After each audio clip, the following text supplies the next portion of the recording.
A growing number of women are entering the Haute Couture club by a new route. They worked for it. These high-powered working women may not be socialites who grew up watching their mother's fittings, but they are readily taking to the rarefied, hand-stitched, made-to-measure pinnacle of the fashion world. Here with the story is WSJ fashion columnist Christina Binkley.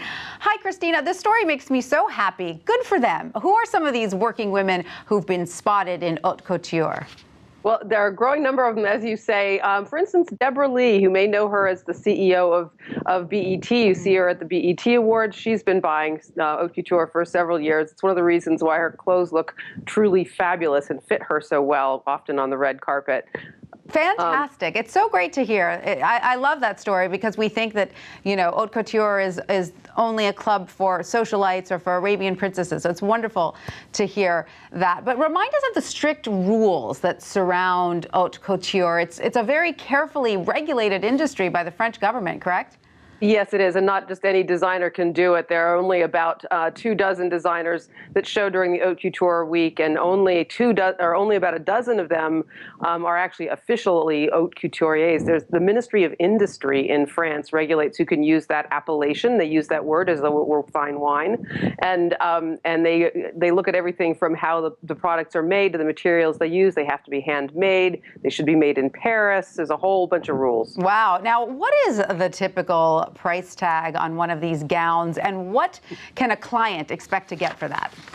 Well, I don't know about typical. I mean, this is a realm where almost nothing is typical, right? But you're not going to walk out of a haute couture salon with an item of clothing for less than, you know, tens of thousands of dollars. Wow. It's just that's going to be. I mean, you can easily get a $40,000 belt. Oh my goodness. You can get $1 million and more wedding dress. I mean, that's the tippy top, and that's not at all typical. But these are clothes that are far more costly than what may seem, you know, the designer prices that we see that seem pricey to a lot of us. And for that price, does the client get a one-of-a-kind dress fitted just for her? What happens, for instance, if more than one client wants the same dress in a collection? They have to make a change. I mean, that would be virtually a crime to make two of the same dress in haute couture. You can, however, if you particularly like a look and it was shown on the runway in white and somebody beat you to it, you might get it in red, or you might make some changes that would be distinctive enough that it wouldn't seem like the same garment. Now, the Haute Couture shows will take place in Paris next week. Who gets an invite to this closely watched club? And how would, let's say, a rising American executive woman who has the funds but may not be in the club sort of signal that she's ready to, you know, kick her wardrobe up a notch?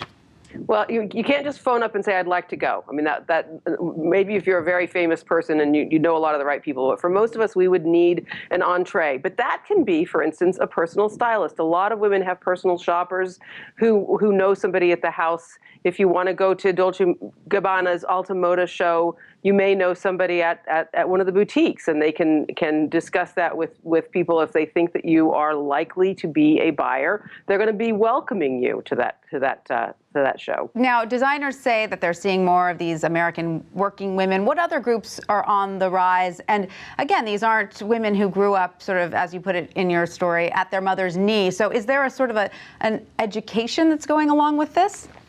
Yeah, as a matter of fact, one woman I interviewed, I was fascinated with her system. Her name is Christine Chu. She lives in Beverly Hills. She's been buying haute couture for 5 or 6 years now. She actually keeps a spreadsheet where she keeps track not only of her purchases, but what the various rules and regulations are for certain houses. Some houses, like Dior, for instance, want to have 2 or 3 fittings for every garment, whether or not the client thinks they're needed. That's part of the process and the experience of going through it. Other houses are more flexible. Some houses will allow you to buy a top that didn't go with the bottom and mix and match. Others are like you buy the full look or you don't get anything at all. So interesting. I certainly wouldn't turn down a fitting if that came with the price tag. That seems like part of the fun. Yeah, I'd say. Yeah, as a matter of fact, Deborah Lee told me that was one of her favorite parts. She had a lot of fun. Absolutely. I can imagine. Only imagine. Thank you so much, Christina, for that. It's my pleasure.